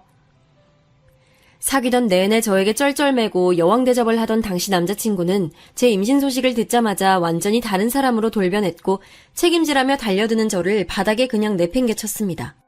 남자에게 난생 처음 당해보는 푸대접과 임신이라는 믿을 수 없는 현실을 그대로 바닥에 주저앉아 한참을 울었습니다. 그 이후 친구들을 통해 임신 중절 수술을 백방으로 알아봤지만 그것도 여의치 않았습니다. 하필 그때쯤 방영된 드라마 중 임신 중절을 소재로 한 드라마가 공전의 데이트를 친 적이 있는데 그 여파인지 사회적 분위기가 임신 중절에 대한 심각성을 인지하고 심한 질타를 하던 분위기라 쉽게 수술을 받아주는 곳을 찾을 수가 없었습니다. 그렇게 애꿎은 시간만 자꾸 흘러가고 저의 배는 점점 불러왔습니다. 임신 중절 수술을 하기에는 시간이 많이 지나 있었습니다. 저는 더 이상 해결 방법을 찾지 못하고 부모님께 사실대로 털어놔야 했습니다. 아버지는 제 임신 사실을 듣기가 무섭게 제 뺨을 올려붙였습니다. 엄마는 충격으로 그대로 자리에 주저앉았습니다. 세상에, 이게 무슨 일이라니, 민주야. 조심 좀 하지 않고 어쩌자고 그런 철없는 짓을 저질렀어. 미안해, 엄마. 당신, 그리고 민주 너, 똑똑히 들어. 아이는 태어나자마자 고아원에 보낼 거야. 그리고 애 아빠가 누군지 내가 반드시 찾아내서 그 자식이란 그 자식 부모 전부 나락으로 보낼 거야. 그런 다음에 이 일은 무덤에 갈 때까지 모두 비밀이야. 알겠어? 저는 아버지의 강압적인 태도에 아무런 반대도 못하고 그저 수긍했습니다. 그 길로 학교에 적당한 핑계를 대고 자퇴 신청을 했고 남은 출산 기간 동안 집에 틀어박혀 하루하루 죽은 듯 지냈습니다. 그런데 새 생명이라는 것이 참 신비합니다. 점점 출산일이 다가오고 뱃속에서 태동이 한 번씩 느껴질 때마다 이 아이가 내 아이라는 실감이 들기 시작했습니다. 철없고 어리던 제게도 모성이라는 게 싹 텄습니다. 그렇게 저의 그 모성이 하루하루 더 커져서 제가 직접 길러보고 싶다는 생각이 들었죠. 그래서 큰 결심을 하고 아버지에게 이 아이를 낳아서 직접 기를 테니 도움을 달라고 했습니다. 하지만 돌아온 건 아버지의 불호령뿐이었죠. 다시 한번 그딴 소리 짓거렸다간 너까지 집 밖으로 내쫓을 줄 알아. 알겠어? 아무리 어린 나이에 한 임신이지만 그래도 내 새끼인데 낳자마자 다른 곳으로 보내야 한다는 생각에 마음이 괴로워 매일매일 울었습니다. 그렇게 다가온 출산날. 축하드립니다. 아들입니다. 제가 잠깐 안아볼 수 있을까요? 잠깐만요. 극심한 출산의 고통이 채 가라앉기도 전에 간호사들을 졸라 이대로 헤어지면 영영 못 볼지도 모르는 제 아기를 품에 잠깐 안아봤습니다. 그때 안아본 제 아들의 촉감은 아직도 잊을 수가 없었습니다. 어찌나 그 장면이 선명했는지 아기의 이마 한켠에 난 작은 점 하나까지도 기억이 날 정도였습니다. 그 이후로 저는 정신을 잃었고 깨어나 보니 제 방 침대 위였어요. 아버지는 제가 아이를 낳자마자 불이 나게 퇴원을 시켜서 집으로 저를 데려왔고 제가 태어났을 때 이미 제 소중한 아기는 멀리 떠나고 없었습니다. 아빠, 어디로 보냈는지만이라도 알려주면 안 돼? 그 정도는 알아도 되잖아. 저기 멀리 시골 고아원으로 보냈다. 더 이상 아무것도 묻지 마. 넌 그 아이를 낳은 적이 없는 거야. 알겠지? 저는 자신의 체면이 상할까봐 또 사업을 하는데 방해가 될까봐 저의 임신과 출산 소식을 꽁꽁 숨기는 아버지의 태도가 무척이나 원망스러웠지만 어린 날 철없이 문란하게 생활한 저의 원죄가 있었기에 아버지가 하는 행동에 그 어느 하나도 반발할 수 없었습니다. 저는 몸조리가 끝나는 대로 열심히 공부해서 검정고시를 합격하고 바로 이어서 대학에 입학했습니다. 잃어버린 아들을 언젠가는 꼭 찾고야 말겠다는 생각에 독한 마음으로 공부했기에 좋은 성적으로 원하는 대학에 들어갈 수 있었습니다. 대학 시절 4년 내내 저는 친구도 사귀지 않고 아무런 대외 활동도 하지 않으며 오로지 공부에만 몰두했습니다. 그 사이 아버지와의 관계가 틀어질 대로 틀어진 저는 대학 졸업 후 아버지와 연을 끊고 집을 뛰쳐나와 반지하 단칸방에 살며 제 사업을 구상했습니다. 그 시기는 젊은 층들이 패션에 관심을 많이 가지던 시기였기에 다양하고 개성 있는 스타일들이 패션 시장에 쏟아져 나왔습니다. 그때 저 역시도 직접 제품을 디자인하고 브랜드를 만들어 인터넷 의류 쇼핑몰을 열고 밤낮으로 열심히 일했습니다. 그렇게 코피 쏟아가며 열심히 일을 하다 보니 소비자들에게서 반응이 오기 시작했습니다. 처음엔 수익이 손익분기점 선에서 간당간당 애를 태우더니 어느 시기를 지나자 손익분기점을 폭발적으로 뚫고 올라가 매출 곡선이 하늘 높은 줄 모르고 치솟았습니다. 그렇게 제 회사는 일개 개인 의류 쇼핑몰로 시작해 계속해서 성장을 해서 현재는 코스닥 상장을 목표로 달리는 큰 기업이 됐습니다. 어렸을 적 부모의 그늘 아래 여왕놀이를 하던 철없던 계집아이가 이제는 스스로 만들어낸 자신만의 왕국에서 참 여왕이 됐습니다. 이제 잃어버린 내 아기, 내 아들만 찾아내기만 하면 되는 일이었습니다. 제가 저지른 인생의 모든 불행과 과오가 아들만 찾을 수 있다면 다 해결될 것 같았습니다. 그래서 잃어버린 아들의 행방을 정말 백방으로 수소문해봤지만 아버지가 어찌나 꽁꽁 숨겨뒀는지 도무지 그 흔적을 찾을 수가 없었어요. 그러던 어느 날이었습니다.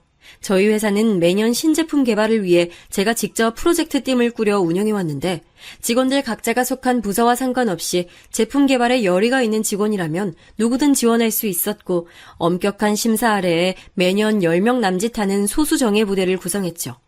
여기서 성과가 나면 고속 승진의 기회도 주어질 수 있고 본래 있던 부서에서 차출되어 참여하는 것이기 때문에 온전히 제품 개발에만 몰두할 수 있었습니다. 저는 새로운 프로젝트 팀의 구성이 발표되고 직원들을 독려하기 위해 거하게 회식 자리를 열었습니다. 그런데 이번에 모인 친구들은 에너지도 좋고 서로 죽이 잘 맞아서 그런지 회식 자리 내내 제 기분이 들떠 있었습니다. 그런 분위기에 취해 술을 조금 많이 마셨는데 저도 나이를 먹다 보니 젊을 때와 다르게 몸을 가누기가 많이 힘들었습니다. 잠시 몸을 일으켜 화장실을 가려는데 갑자기 어지러워서 허우적대다가 그만 넘어질 뻔하다가 겨우 자세를 바로잡았습니다. 대표님, 괜찮으세요? 그만 들어가셔야 하는 거 아니에요? 제가 차까지 모셔다 드릴까요? 아니 괜찮아요. 간만에 기분이 좋아서 너무 많이 마셨나 봐요. 그런데 명수 씨라고 했죠? 작년에 입사하셨다고요? 이번에 제출한 포트폴리오 잘 봤어요. 아주 감각이 남다르던데요? 내가 아주 기대가 커요. 우리 함께 잘해봐요. 네. 감사합니다, 대표님. 열심히 하겠습니다. 그렇게 저는 명수 씨에게 악수를 건넸는데 악수를 하려고 손을 맞잡은 순간 갑자기 번개를 맞은 듯 눈앞이 번쩍하더니 그 이후로 기억이 없었습니다. 다시 눈을 떴을 때는 응급실 침대 위였어요. 대표님, 괜찮으세요? 대표님! 멀리서 희미하게 들려오는 명수 씨 목소리와 함께 저는 희미하게 눈을 떴습니다. 환자분, 정신이 좀 드세요? 여기가 어디죠? 제가 왜 여기... 보니까 그동안 많이 과로하신 것 같은데 그 상태에서 과음을 하셨어요. 직원분이 바로 병원으로 모시고 오셨기에 망정이지 혼자 계셨으면 위험할 뻔했어요. 그랬군요. 고마워요, 명수씨. 아니에요, 대표님. 당연히 해야 할 일인걸요. 제가 팀원들한텐 잘 얘기해 놓았으니까 푹 쉬시다가 회복하시는 대로 돌아오세요. 그래요. 고마워요. 아무리 피로가 누적됐다지만 술을 먹고 이렇게까지 쓰러진 적은 없었는데 왜 하필 명수 씨와 악수를 한 순간 그렇게 됐는지 의문이었지만 신제품 개발을 앞두고 있던 터라 그냥 대수롭지 않게 지나갔습니다. 저희 회사는 본격적인 제품 개발 시즌이 들어가면 유례없는 강행군이 시작됩니다.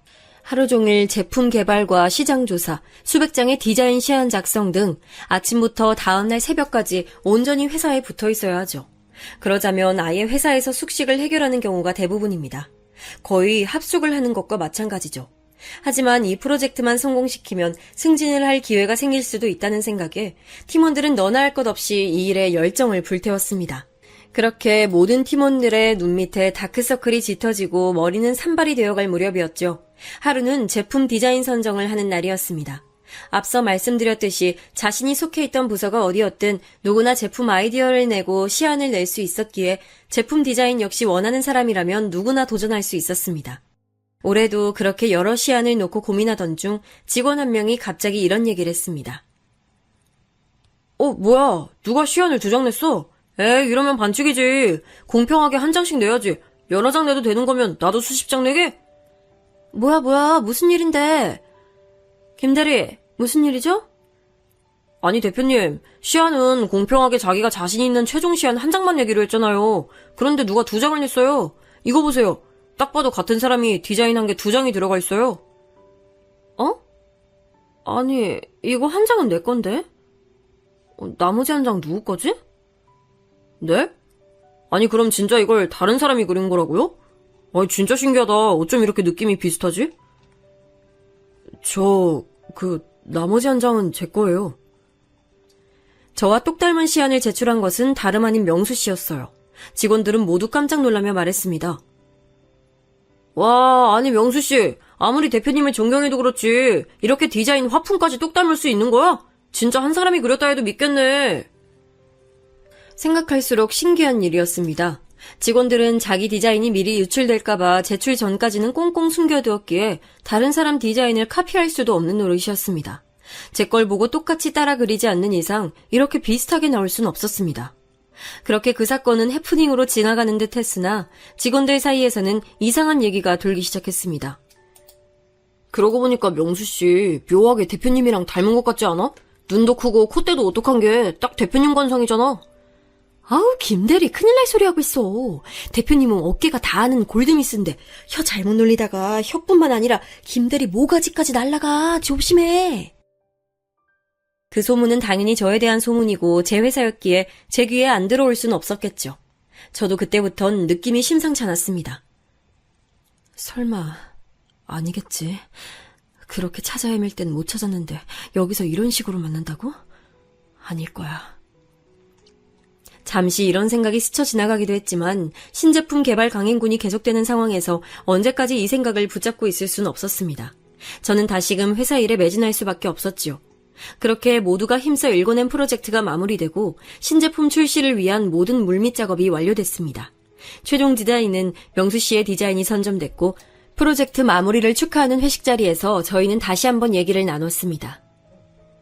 명수 씨 축하해. 처음 일하는 거 볼 때부터 감각이 남다르다 했는데 결국엔 한 건 해내네? 감사합니다, 대표님. 다 대표님께서 도와주신 덕분입니다. 그런데 명수 씨는 고향이 어디야? 우리가 그동안 일만 하느라 개인적인 스토리는 서로 하나도 모르네? 아, 저 태어나기는 한국에서 태어났는데 태어나자마자 미국으로 입양됐어요. 저를 길러주신 부모님은 미국에서 이민 생활하시던 한국 교포셨는데 제가 중학생 될 때쯤 한국이 그립다고 하셔서 다시금 한국으로 돌아와 살게 됐어요. 그래서 중고등학교랑 대학교는 다 한국에서 나왔습니다. 입양? 입양이라고? 그랬구나. 명수 씨도 참 사는 게 쉽지 않았겠네. 아니에요. 저희 양부모님이 둘 다 얼마나 좋으신 분인지 자라면서 사랑 많이 받고 자랐어요. 제가 입양됐다는 것도 나중에 다 커서 알았어요. 그땐 정말 어찌나 깜짝 놀랐는지. 명수 씨는 이 말을 하면서 동시에 이마를 덮고 있던 앞머리를 쓸어 올리는데 이마 한켠에 무언가 익숙한 점이 보였습니다. 저는 명수 씨 이마에 그 점을 보자마자 순간 얼음이 됐습니다. 설마 진짜 명수 씨가? 혹시나 정말 제가 그토록 찾던 아들이 아닐까 하는 생각이 머릿속을 스쳐 지나갔습니다. 사실 제 아들이 고아원에 보내졌다는 근거는 그저 아버지의 말 한마디일 뿐 어디에도 그 증거는 없었으니까요. 아버지가 대충 둘러대느라 고아원에 보냈다고 한 것이지 사실은 진짜로 입양을 보냈을 가능성도 있는 거잖아요. 그래서 다급해진 저는 재차 캐물었습니다. 친부모님은? 친부모님은 찾아봤어요? 친부모님이 명수 씨 보고 싶어 할 수도 있잖아요. 명수 씨도 친부모가 어떤 사람들인지 궁금하지 않아요? 명수 씨는 다급하게 몰아붙이며 질문하는 제 모습을 조금 의아해하며 조심스럽게 대답했습니다. 아니요. 그게 그냥 안 찾으려고요. 친부모님도 다 무슨 사정이 있었겠죠. 전 그냥 그 부분에 대해 별 생각 없어요. 무엇보다 절 길러주신 부모님이 다른 집 10친부모님 부럽지 않은 훨씬 좋은 분들인데요. 저는 그렇게 말하는 명수 씨를 보며 마음속 한켠에 혹시나 명수 씨가 내가 찾던 아들은 아닐까 신뢰를 무릅쓰고 한번 확인을 해볼까 하는 마음을 완전히 지우게 됐습니다. 이렇게 너무나 바르게 잘 자란 훌륭한 청년의 인생을 괜히 흔들고 싶지 않았거든요. 무엇보다 친부모를 찾을 마음이 별로 없고 지금의 양부모님이 너무나 좋은 분들이란 말에 제가 제 욕심에 우리 관계를 확인해보는 것은 다시 한번 큰 죄를 짓는다는 생각이 들었습니다. 그렇게 그날의 혼란스러운 상황은 일단락됐고 다행히 새로 출시한 제품들은 시장에서 반응이 굉장히 좋았습니다. 프로젝트에 참여한 직원들은 모두 그에 상응하는 포상을 받았고 명수 씨 역시 제품 디자인에 기여한 공로로 인해 이전까지는 아무도 받아보지 못했던 엄청난 포상과 함께 곧바로 평사원에서 대리로 승진하는 영광을 얻었습니다. 그리고 그 신제품은 그의 소비자 브랜드 관련 여러 분야에서 대상을 타게 되면서 회사 브랜드 이미지가 좋아지는 건 물론 명수 씨 본인의 사내 입지도 점점 더 올라갔습니다. 중역들 사이에선 1계급 승진을 더 해야 하는 것 아니냐는 얘기까지 나왔습니다. 그런데 잘 아시다시피 한국인은 질투의 민족이잖아요. 남 잘 되는 꼴은 절대 그냥 두고 볼 수 없는 그 문화가 아쉽게도 제 회사에도 있었습니다. 명수 씨의 승승장구를 질투한 누군가가 어떻게든 명수 씨 명성에 흠집을 내고 싶었던 모양입니다. 자기 그 소문 들었어? 기획팀 진명수 대표님 숨겨둔 아들이라며? 우리 대표님 그렇게 공정, 공평, 수평적인 기업 문화 강조하더니 결국 자기 핏줄엔 어쩔 수 없나 봐. 인간은 다 똑같다니까. 어머, 그게 정말이야? 그러고 보니 이상하게 닮긴 했어. 나랑 친한 김대리, 이번 신제품 개발 프로젝트 팀원이었잖아. 김대리한테 들었는데 글쎄, 디자인 시안 블라인드 테스트를 하는데 대표님 시안이랑 진명수 씨 시안이 마치 한 사람이 그린 것처럼 느낌이 너무 똑같더래. 아이, 친자식이 아니고서야 그럴 수가 있겠어? 그렇게 회사에서 저와 명수 씨에 대한 소문이 퍼져가면서 제 몸과 마음의 상태가 많이 안 좋아졌습니다. 명수 씨와의 일은 그냥 저 하나만 묻어두고 살면 될 일이라고 생각하고 묻어두며 살려고 했는데 밤마다 꿈에 떠나보낸 아기가 나와서 울부짖었습니다. 어떤 날은 꿈속에서 아기의 이마에 난 작은 점이 점점 커지더니 엄청난 크기의 바위가 되어 저를 짓누르기도 했습니다. 심지어 일상 중에도 헛것이 보이기 시작했습니다. 길에 지나는데 아기를 안고 있는 아기 엄마 모습이라도 보이면 제가 딱 한 번 안아보고 떠내보냈던 제 아기의 모습이 겹쳐 보이기도 했습니다. 어쩌다가 회사에서 명수 씨를 마주칠 일이라도 생기면 일부러 피해서 멀리 그 길을 돌아갔습니다. 자신의 능력으로 당당하게 성취를 해낸 명수 씨에게도 피해가 갔습니다. 팀 내에서 은근슬쩍 명수 씨를 따돌리는 분위기가 형성되고 중요한 사안들은 명수 씨에게만 전달 사항을 누락시켜 업무 성과에 차질을 빚게 만들었죠. 이런 소문이 제 귀에 들어왔듯이 당연히 당사자인 명수 씨 귀에도 들어갔죠. 명수 씨는 저에게 정중하게 면담 요청을 했습니다. 저는 명수 씨를 직접 대면하는 것이 너무나 두려웠지만 갈수록 피폐해지는 저 자신과 흉흉해지는 사내 분위기 때문에 반드시 한 번은 거쳐가야 할 일이었습니다. 저는 마음에 크나큰 결단을 내리고 명수 씨 면담 요청에 응했습니다. 명수 씨, 오랜만이에요. 앉으세요. 네, 대표님. 요새 몸이 편찮으시다고 들었는데 시간 내주셔서 감사합니다. 아니에요. 난 괜찮아요. 그래, 무슨 일로 보자고 했죠? 저에 대해 사내에서 돌고 있는 소문, 대표님도 당연히 알고 계실 거라 생각합니다. 저는 정말 한 점 부끄럼 없이 제 능력으로 성취해낸 결과고 앞으로도 실력으로 사내에서 제 입지를 다져갈 자신이 있습니다. 그런데 이런 괴소문 때문에 업무에 차질이 생기니 조치를 좀 취해 주셨으면 좋겠습니다. 조치 당연히 취해야죠. 그런데 명수 씨. 네, 왜 그러세요, 대표님? 만약 그 소문이 사실이라면요? 그런 생각은 한 번도 안 해봤어요? 네, 대표님? 지금 무슨 말씀하시는 거예요? 저 지금 심각한 상황입니다. 저 놀리지 마세요. 저 장난치려고 이 자리에 온 거 아닙니다. 잠깐만 진정하고 내 얘기 좀 들어봐요. 저는 그 자리에서 명수 씨에게 지나온 저의 인생 이야기부터 해서 어린 날 실수로 아기를 가지게 되고 그 아기를 떠나보내게 된 사연까지 빠짐없이 털어놨습니다. 그 이후에 회사에서 마주한 명수 씨가 이상하게 낯이 익었던 것도, 처음 악수한 날 기절한 것도, 디자인 시안 사건도, 거기다 결정적으로 이마에 난 그 점이 명수 씨가 내 아들이라는 증표라고 솔직하게 얘기했습니다. 그러나 너무 잘 자라서 올바른 사회인으로 우뚝 선 명수 씨를 흔들고 싶지 않았고 명수 씨를 너무 잘 길러준 양부모님께 큰 죄를 짓는 일이라 생각했다고요. 무엇보다도 친자식을 버린 죄인으로서 차마 당당하게 명수 씨 앞에 친엄마로 설 수 없어 이 사실은 무덤까지 가려고 했다고 얘기했습니다. 그런데 사안이 이렇게까지 흘러가서 제 삶은 점점 더 피폐해지고 사내에서 명수 씨 본인에게도 피해가 가는 상황이 발생하고 있으니 서로를 위해 큰 결단을 내려야겠다는 생각에 이런 자리를 마련한 것이라고 했습니다. 친자 확인 해볼래요? 잠깐만요, 대표님. 저 이런 얘기 들을 거라고 기대하고 온 게 전혀 아니라서 지금 머릿속이 너무 혼란스러워요. 아니, 그리고 애초에 제가 대표님의 아들이라고 어떻게 확신하세요? 고작 어쩌다 한번 디자인 시안 비슷하게 나온 거요? 고작 제 이마에 난 점이요? 시안이야 우연하게 비슷하게 했다 치고 점 얘기는 대표님 일방적인 주장이잖아요. 막말로 대표님이 점 얘기 꾸며내서 내 아들은 이마에 점이 있었다 우기기만 하면 제가 아무것도 모르고 속을 수밖에 없는 상황 아닌가요? 그렇게까지 저를 속여서 대표님이 얻고자 하시는 게 도대체 뭔데요? 명수 씨, 내가 하고 싶은 질문을 명수 씨가 아주 적절하게 그대로 해주네요. 내가 이 상황에서 명수 씨 속여서 친자 확인해서 얻는 게 뭐가 있겠어요? 제게 돈이 생기나요? 사회적인 명성이 생기나요? 아니요. 난 그저 잃어버린 내 아들을 다시 찾고 싶을 뿐이에요. 태어나자마자 냉정하게 아들 버리신 분이 이제 와서 뻔뻔하게 하실 말씀은 아닌 것 같네요. 전 솔직히 대표님 주장하는 내용도 별로 믿지 못하겠고 회사에서 제 입지도 점점 이상해져서 진지하게 퇴사를 고민해보도록 하겠습니다. 오늘 이 자리는 괜히 온 것 같네요. 그럼 이만 돌아가겠습니다. 제가 용기 내어 친자 확인에 대한 제안을 했으나 명수 씨는 너무나 큰 충격과 혼란에 휩싸여서인지 제게 모진 말을 내뱉고선 도망치듯 그 자리를 떠났습니다. 명수 씨가 떠나간 그 자리에서 저는 한참을 울었습니다. 그 이후로 명수 씨를 꽤 오랫동안 회사에서 마주칠 수 없었습니다. 아마 어쩌면 제가 그랬던 것처럼 저를 피해 다니고 있을 수 있다는 생각이 들었습니다. 게다가 이대로 회사를 그리고 제 곁을 영영 떠나버릴 수도 있겠다는 생각이 들어 가슴이 찢어지는 줄만 알았습니다.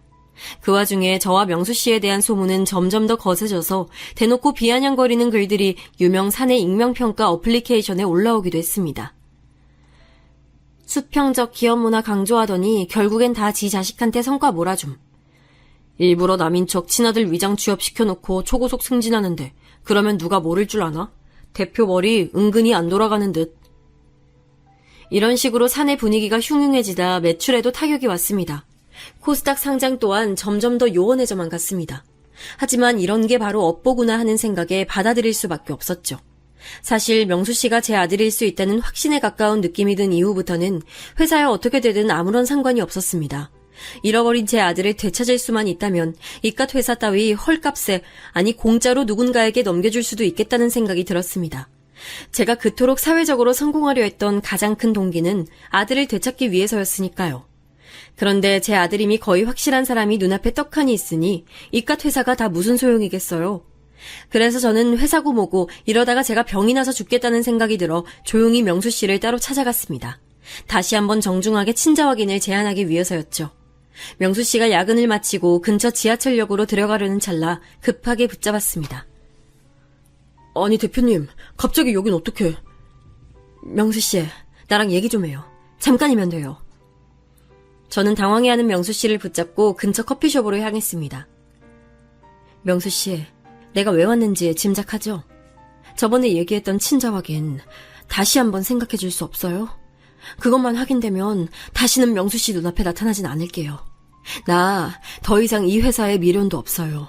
명수 씨가 내 아들이라는 걸 확신한 이후로 내 인생은 완전히 피폐해졌어요.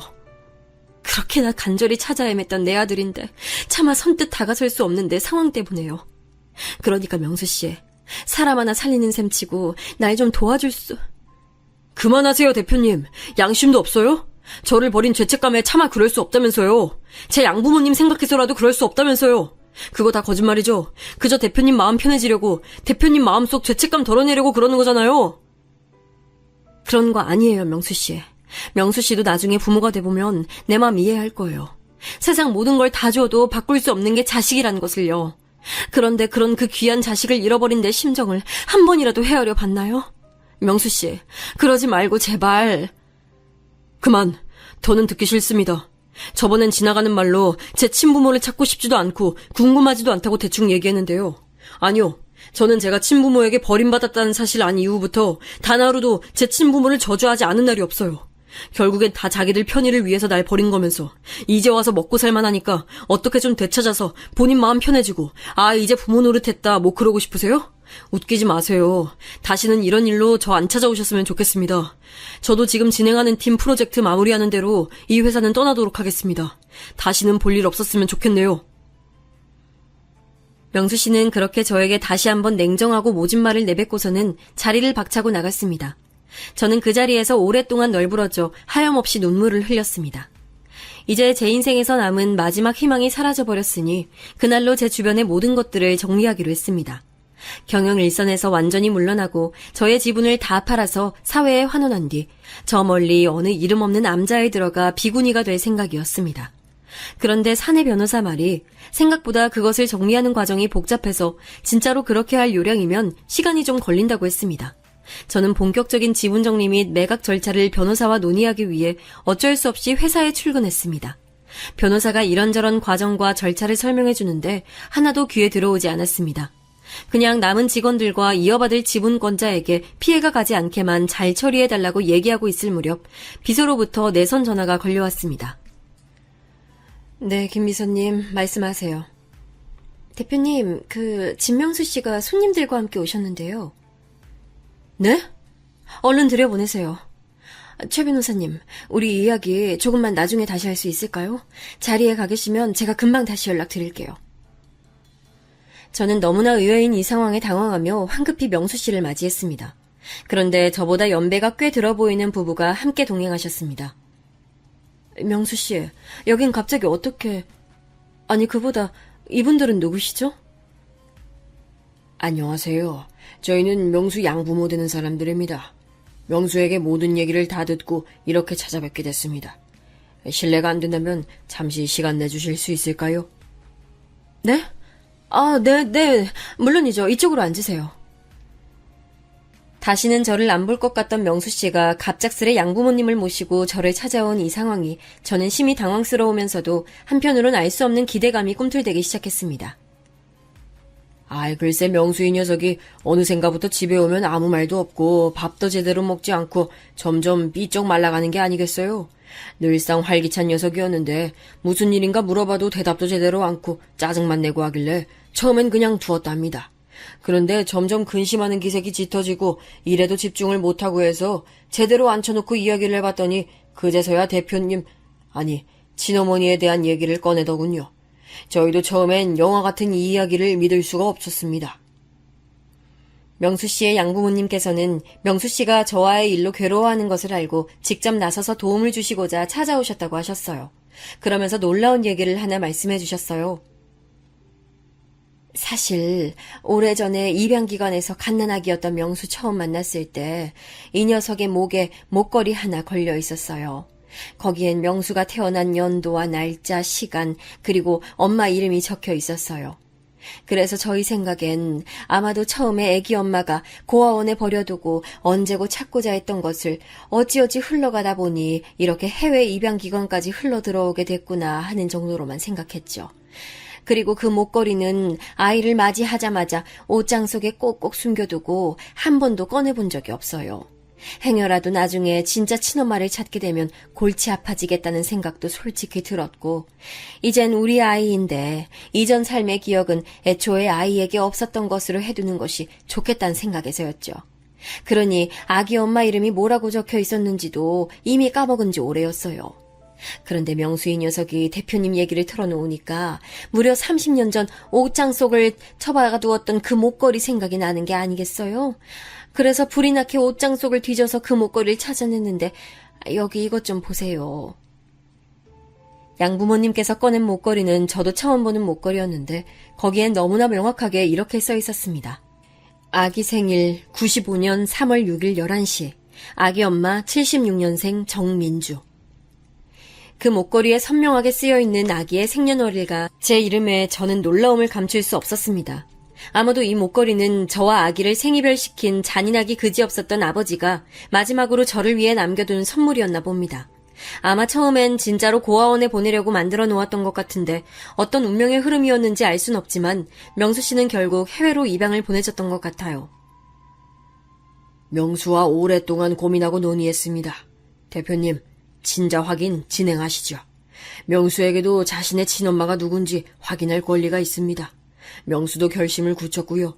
저희도 만약 명수의 친엄마가 대표님 같은 분이라면 얼마든지 확인시켜드리고 친핏줄의 정을 다시 이어드리는 것이 맞다고 판단했습니다. 이렇게 여러 정황 증거가 명확한 이상 더 미룰 이유가 없습니다.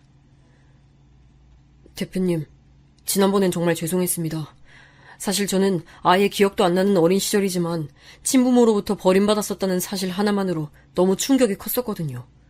그런데 막상 그런 친엄마를 이렇게 마주한다는 생각을 하니까 그동안 양부모님 밑에서 열심히 살아왔던 제 인생 전체가 어디론가 없어지는 느낌이 들어서 더 못되게 대표님께 얘기를 했던 것 같아요. 다시 한번 사과드립니다. 저는 명수 씨와 양부모님의 저를 배려해주는 진심 어린 태도에 그만 그 자리에서 눈물을 쏟았습니다. 정말 감사합니다. 부모님 모두, 그리고 명수 씨도. 이런 대접 받을 자격도 없는 죄인인데 이런 큰 기회 주셔서 정말 감사합니다. 감사합니다. 저는 사내 변호사를 다시 불러 혹시라도 불거질 수 있는 법적인 문제와 여러 상황에 대한 대응책을 마련한 뒤 절차에 따라 친자 확인 의뢰를 진행했습니다. 생각보다 결과 확인이 오래 걸려 제 마음을 초조하게 했습니다. 명수 씨가 만약 제 아들이 맞다면, 혹시 아니라면, 양쪽 경우의 수에 수많은 생각이 오가며 저를 괴롭게 했습니다. 결과를 기다리는 며칠 동안 한 끼도 제대로 못 먹었습니다. 그렇게 결과지가 도착한 날, 저는 명수 씨와 양부모님을 정중하게 자리에 모셨습니다. 그렇게 모두가 한자리에 모여서 열어본 결과지에는 너무나 명확하게 써 있었습니다. 친자일 가능성 99.9%.